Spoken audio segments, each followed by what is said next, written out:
historia se desarrolló en la década de los años 20, por lo que les daré contexto de lo que sucedía en ese momento en el mundo y en nuestro país. El periodo postrevolucionario fue difícil. Estábamos en plena guerra cristera entre el gobierno y las milicias de los católicos, y además continuaban los levantamientos y divisiones entre los militares. Así, México entraba a la modernidad. El referente cultural era Estados Unidos, con su prosperidad económica, sus historias de gángsters, su arquitectura art deco, sus artistas de Hollywood, que influyeron en nuestro país y el mundo. Fue un periodo exuberante, clamoroso, un estallido que supuso un cambio en la moral y en las costumbres de la gente. Así, muchas mujeres vivieron estos años como una oportunidad para pelear por sus derechos políticos y económicos y liberarse de las viejas costumbres machistas. En cuanto a nosotras las mujeres, aparentemente teníamos mayores libertades, pero todavía faltaba un largo y tortuoso camino para que esto fuera una realidad. Durante esta década hubo cambios radicales. Las jóvenes no podíamos sustraernos de las nuevas formas de vida. Surgió el estilo de vida flapper, corte de pelo a la garzón, es decir, corto, como de un muchacho, y sombrero cloché, fumar cigarros en largas boquillas. Bailábamos charleston, jazz y foxtrot. Había quedado atrás la torturadora y antinatural figura en ese, dejando atrás los corsets y cinturillas. Las faldas eran cada vez más cortas, dominaban los vestidos en forma cilíndrica, surgieron los brasieres. El maquillaje que antes se asociaba a la prostitución, ahora podía ser usado por todas, acentuado por una boca de corazón, rojo oscuro, ojos intensos, cejas depiladas muy finas y rostro muy blanco. Las mujeres más rebeldes leían libros de feminismo y amor. Las más revolucionarias se atrevían a fumar, usar collares largos e incluso osaban hablar del derecho a votar. Surgieron mujeres en diferentes ámbitos que sobresalieron por ir en contra de las reglas del convencionalismo. Ellas fueron Frida Kahlo, pintora, Tina Modotti, fotógrafa, y Antonieta Rivas Mercado, promotora cultural. Apareció el movimiento de los muralistas, que se empeñaron en rescatar lo auténticamente mexicano. Muchas mujeres empezaron a seguir a Frida Kahlo y a vestir trajes tradicionales, a peinarse con trenzas y listones de colores y a adquirir joyería de plata con motivos mexicanos. En la Ciudad de México, las jóvenes conservadoras de los años 20 se paseaban por las tardes en Chapultepec con un aire burgués. Las familias católicas organizaban días de campo y hablaban con nostalgia de don Porfirio. En cambio, los jóvenes intelectuales iban por las tardes a la librería Alameda.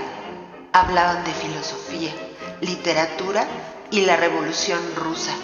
Y por las noches iban a escuchar jazz en la Juárez y en la madrugada a bailar charleston.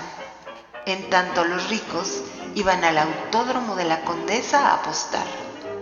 Los pobres iban a las carpas a oír a los cómicos mofarse de la política mexicana. Otros veían cine mudo, las películas de Rodolfo Valentino, Mary Pickford, John Barrymore, Gloria Swanson. Los padres restringían los horarios de sus hijas y los ancianos decían que todo se estaba pervirtiendo. La gente se informaba por los periódicos, el Universal o el Excelsior. Las noticias las gritaban adolescentes con gorras en las calles. Fue en esta década que muchas cosas cambiaron, especialmente para mí. Yo nací en la Ciudad de México el 15 de octubre de 1910. Fui hija de una familia de clase media conservadora. Tuve una educación muy buena. Al principio estudié en la Escuela Nacional Normal y también me inicié en la Facultad de Odontología. Mi padre siempre me inculcó el hábito de la lectura. algo que sería fundamental en mi vida. Yo tuve la característica de ser bella. Era de pelo oscuro, blanca, alta, de facciones finas, ojos soñadores y además dicen que era graciosa, porque nunca pasaba inadvertida. En esos días, el periódico Excelsior organizó por primera vez un concurso de belleza, el concurso Miss México. Yo había escuchado de él, pero ni por asomo se me ocurría participar en un evento así. Pero mis amigos enviaron mis fotos. Recuerdo que fueron a mi casa a avisarme lo que habían hecho, sin consultarme. Tocaron a la puerta, muy entusiasmados. Mi mamá se sorprendió. Mi padre y mis hermanos salieron a ver por qué había tanto barullo. En ese momento pasaron a la sala. Mi madre les ofreció algo de tomar. Cuando ella entró a la cocina, una de mis amigas me dijo: Tere, mandamos tus fotos al concurso de Señorita México. ¿Y qué crees? ¡Entraste al concurso! ¿Quién iba a pensar que se estaban tejiendo los hilos de mi tragedia? El 3 de mayo de 1928 falleció mi abuela. Durante el funeral conocí a un amigo de mi tío, al general Moisés Vidal Corro. Desde que nos vimos sentimos atracción mutua. No me quitaba los ojos de encima y yo sentí las famosas mariposas en el estómago. Se veía tan varonil con su uniforme de militar. Él era mucho mayor que yo. Tenía 35 años y yo 17, pero eso no impidió que hubiera un flechazo entre los dos. Desde ese momento no dejó de buscarme. Se quedaba fuera de mi ventana hasta las 3 de la madrugada. La verdad no sabía si me espiaba, aunque él decía que solo quería demostrarme su adoración por mí. Me escribía versos, bastante malos, por cierto. Pero lo que importaba era su intención. Mientras tanto, se llevó a cabo el concurso de Señorita México y gané. No lo podía creer. Mi padre estaba furioso, y al igual que Moisés, quien ya era mi novio. Los dos me dijeron que eso no era para señoritas decentes, que se andan luciendo delante de los hombres para provocarlos. Para mí era simplemente divertido y halagador. A mis padres no les parecía mi relación con Moisés, por ser bastante más grande, pero no podíamos dejar de estar juntos. La mirada fiscalizadora de mis padres hacía casi imposible nuestra relación, por lo que un noviazgo largo estaba descartado. Moisés no me dejaba ni a sol ni a sombra, me celaba todo el tiempo, lo que me provocaba una sensación de halago y fastidio en el fondo, pero a mí me parecía que eso era normal. A pesar de que mi padre y Moisés se oponían a que fuera al concurso de Miss Universo en Galveston, me fui. Mi madre, sin decirlo abiertamente, me apoyaba. Creo que vivía a través de mí. Quizá tenía fantasías de libertad también. Cuando me fui a Galveston, Moisés y yo acordamos que en cuanto regresara nos casaríamos. La aventura de Galveston fue maravillosa, divertida. No gané el concurso, pero recibí muchos halagos. Conocí a muchas chicas, me ofrecieron contratos de trabajo como modelo, pero como pensaba casarme, no acepté ninguno. Cuando regresé, Moisés me dijo que no quería que nos volviéramos a separar y quiso que nos casáramos lo antes posible. Pero como mis padres no estaban de acuerdo, decidimos casarnos clandestinamente.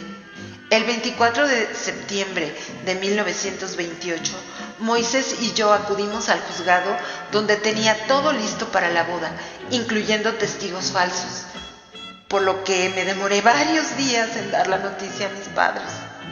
Mi padre se enfureció y se puso a investigar por qué la clandestinidad de la ceremonia y descubrió que Moisés contrató testigos falsos.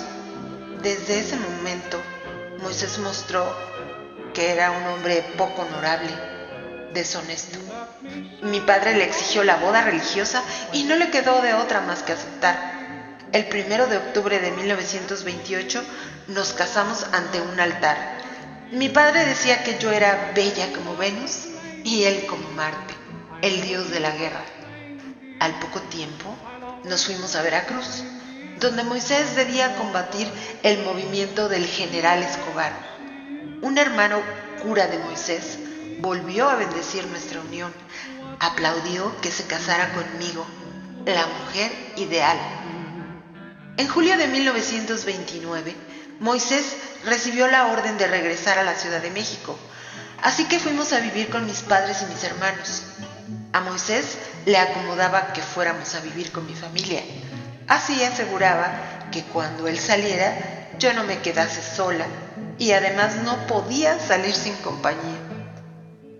Así que mi tiempo lo ocupaba en leer, pero Moisés me prohibió terminantemente que hojeara el periódico, porque una señora decente no tenía por qué enterarse de los crímenes y demás indecencias que llenan las páginas de los diarios. No me pareció, pero le di por su lado para no discutir. Creía ingenuamente que él cambiaría y todo sería perfecto después. Pero no. Él ya había dado muestras de quién era y las mentiras caen tarde o temprano. Todo se acomoda para descubrir la verdad. El domingo 25 de agosto de 1929, mis padres salieron temprano. Ella de compras a la Merced y él a atender la lechería de su propiedad. Ese día yo me levanté media hora después de mi esposo. Vestía mi bata de seda azul, mientras bebía una taza de chocolate. Vi sobre la mesa el periódico Excelsior y lo leí. Recuerdo que leí varios temas. De pronto, a 8 columnas de la segunda sección, dieron inicio a mi pesadilla. Acusan de bigamia al esposo de Miss México, María Teresa Landa. El día anterior, otra María Teresa, de apellido Errejón, había acudido ante un juez a demostrar que era la legítima esposa de Moisés, con quien había procreado 2 hijas, y acusaba a su marido por adulterio y bigamia. Sentí un golpe en el estómago, un dolor en el pecho. Lloré a gritos. En esos momentos, mi madre regresó de sus compras. Alcanzó a escuchar cómo yo le exigía una explicación a Moisés, quien estaba sentado en un sillón. Negó que la noticia fuera cierta. Yo le grité: ¡mentiroso! ¡Traidor! Él me dijo que eran falsedades, que yo no me fijara en esas cosas. Más rabia me dio que no tuviera las agallas de aceptar la verdad. Sobre una mesita tenía un libro, una cajetilla de cigarros y su pistola Smith & Wesson calibre 44. Tomé la pistola y me apunté en la sien. Él se asustó, intentó incorporarse del sillón, pero yo le grité: ¡no te me acerques porque te disparo! Recuerdo que me gritó: ¡por favor, mi vida, deja esa pistola! En ese momento se produjo el primer disparo. Tomé la pistola con las 2 manos y disparé de nuevo, y otra vez, hasta vaciar la carga en Moisés. Entonces quise darme un tiro, pero ya no había más balas. Él estaba en el sillón, sangrando profusamente. Me arrodillé ante él, lo abracé y lo besé. Mi padre llegó a la casa. Todo era un caos. Mi madre lloraba a gritos. Su yerno tenía 2 orificios en los pómulos. Yo gritaba enloquecida: ¡perdóname, mi amor! ¿Qué he hecho? ¡Auxilio! ¡Te amo! ¡No te mueras! ¡Por Dios, no te mueras!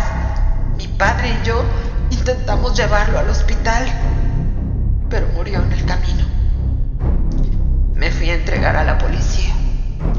Yo estaba aturdida y cuando me fui calmando, pensé cómo había sido posible que me engañara y a mi familia también. Se burló de todos, de su primera esposa, de su legítima esposa, de sus hijas. Yo fui su plato de segunda mesa, su capricho. Quería gritar hasta quedar muda, morir. Y me volví famosa de nuevo, trágicamente famosa. La prensa se dio gusto con el suceso. El licenciado J. Jesús Zavala se encargó del caso y después me tocó ser juzgada por un jurado popular que en ese entonces existía. De hecho, mi juicio fue el último caso juzgado por un jurado popular. El juicio del asesinato se llevó a cabo en la cárcel de Belén, donde fui defendida por José María Lozano, exministro de Instrucción Pública de Victoriana Huerta, y quien por su talento en la oratoria era apodado el príncipe de la palabra. Durante el juicio me vestí elegante, de riguroso negro, de luto. Muchos dijeron que con mi belleza seduje al jurado. ¿Qué saben ellos de lo que yo sentí? ¿Cómo se atreven? Yo hubiera querido no hacerlo. Le dije que lo amaba, le pedí que me perdonara, pero ya estaba hecho. Me llamaron asesina y lo fui, pero no lo planeé, y en cambio él sí planeó lo que hizo. Él supo aprovecharse, pero era hombre, y muchos piensan que tienen derecho a todo, a deshacerte la vida con tal de cumplir sus deseos. El proceso sacudió al país. La cárcel de Belén fue insuficiente para la cantidad de público que quería estar allí. Presenciar mi juicio, el de la Venus caída, de la viuda negra, de la primera Miss México de la historia. 500,000 de oyentes siguió por la radio los pormenores del juicio. Se colocaron transmisores en la calle de Humboldt y en Avenida Juárez para que los transeúntes lo escucharan. La gente se arremolinaba en esos puntos. Vendedores de tortas, refrescos, helados, muéganos, chicles, chocolates acudían a ofrecer sus productos. Durante el juicio hubo muchas especulaciones. La gente hacía sus teorías. Los hermanos de Moisés, Tomás, Alfonso y Mario, aseguraban que su hermano no había sido asesinado por mí. El señor Antonio B. Quijano, experto de laboratorio de criminalística e identificación de la jefatura de policía, opinaba que yo no era la asesina. Creía que yo no habría podido manejar la pesada arma que sirvió para cometer el homicidio, porque no fallé ni un tiro. Además, señaló que no sabía si mis hermanos estaban en ese momento en la casa, porque alguno de ellos pudo haber sido el homicida. Una compañera de la Normal, llamada Consuelo Flores, aseguró que Moisés fue mi amante antes de casarnos y que me pagaba por ir a un hotel en la calle de Chile. ¡Santo cielo! El fiscal Luis Corona pidió que el veredicto no se viera influido por la seda de mis medias ni por el rímel de mis pestañas. Ilustró mi indecencia mostrando 3 fotografías. En la primera yo aparecía recostada en una cama con el pecho descubierto, fumando sensualmente. En la segunda, un gatito se aproximaba a mí. Y en la tercera, el gatito, hechizado, buscaba alimento en mis colinas. Y agregó que yo me había exhibido desnuda en el concurso de belleza y remató su actuación leyendo una carta en la que una compañera de estudios de la Escuela de Odontología se dirigía a mí con palabras de hombre, celebrando el gozo de sus besos. Pero la gente se puso de mi lado con un rumor de desaprobación que recorrió la sala. El abogado defensor llamó a declarar a un testigo clave, el autor teatral Teodosio Montalbán. Este contó que preparaba una obra sobre el caso, por lo que estuvo investigando. Dijo que la tal Consuelo Flores le había confesado que había declarado contra mí a petición de los hermanos de Moisés y motivada por los celos, ya que yo le había arrebatado su amor. Le confesó que las citas amorosas de la calle de Chile eran una mentira.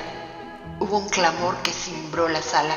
El fiscal pidió que se desestimara la declaración, ya que el testigo Teodosio Montalbán no solo era adicto a la cocaína, sino lo peor, familiar de la desvergonzada tiplé Celia Montalbán. El fiscal arremetió contra la inmoralidad de esos tiempos. Subrayó que la mujer mexicana era la que brindaba su abnegación y no la que asesina, y solicitó la pena máxima. El defensor tomó 5 horas para su alegato final. Habló de varios temas que no venían al caso y aprovechó la ocasión para autoelogiarse. Remató diciendo que fui la víctima que disparó en defensa de sus ilusiones.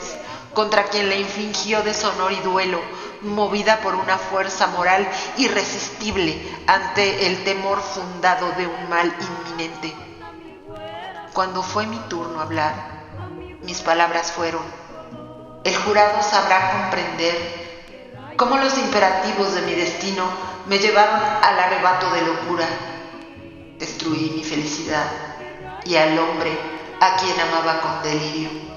El dolor y la tristeza que transmití, sumado a la estrategia de mi abogado defensor, lograron que el jurado, seducido, me perdonara y absolviera totalmente del crimen y concluyera el juicio con aplausos. Años después, me preguntaron si me había arrepentido de haber asesinado a mi esposo.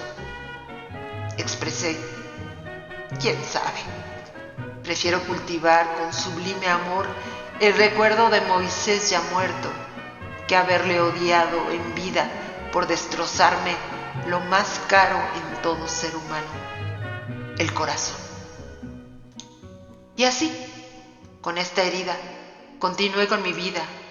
Me dediqué a lo que siempre me gustó: estudiar, enseñar, viajar. Estudié una licenciatura, una maestría y un doctorado. Di clases entre las décadas de 1940 a 1970 de Ética y Filosofía en la Universidad Autónoma de México, UNAM, y en diversas preparatorias de la misma casa de estudios. Entre mis alumnos destacaban Octavio Paz, el periodista Jacobo Zabludovsky, así como el historiador Luis de la Barreda Solórzano. Alguna vez hice esta declaración: las mujeres que estudian son tan capaces como los hombres y a menudo logran cumplir sus deberes con mayor rapidez que ellos, puesto que tenemos bastante más paciencia, somos más diligentes y podemos asimilar hechos y conocimientos con más celeridad. Y dije: Dios mío, van a pensar que soy una especie de feminista rabiosa. Bueno, en fin, espero que me comprendan. Eso dije en ese momento. Hasta me daba vergüenza admitir que era feminista, que lo fui sin saberlo, por no haber permitido que destruyeran mi dignidad, por haberme defendido. Sí, fui feminista y rabiosa, y ahora lo admito sin vergüenza. Recuerdo que una vez, en una conversación con Luis de la Barreda, hablamos acerca de mujeres destacadas de vidas difíciles y lugares prominentes en la historia.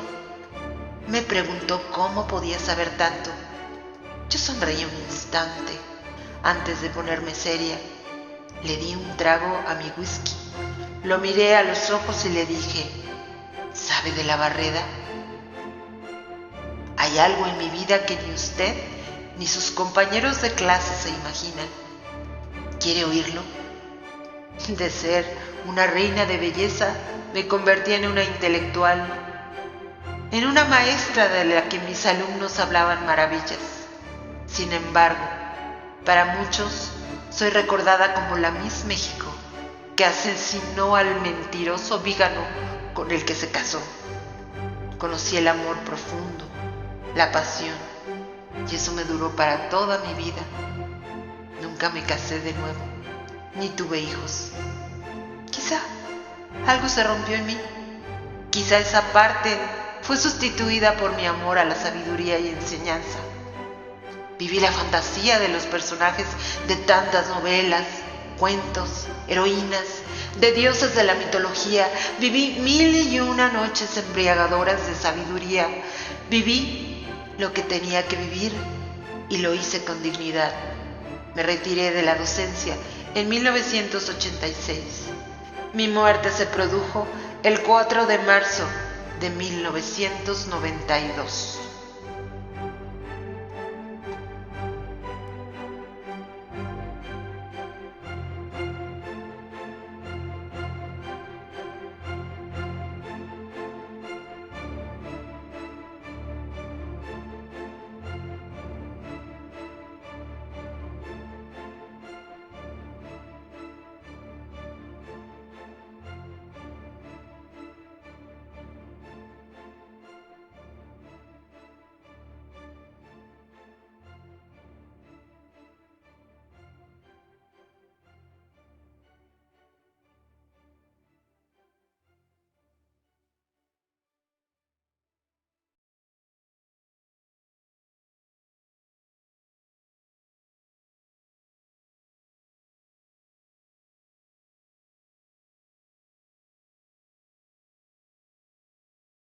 Mi historia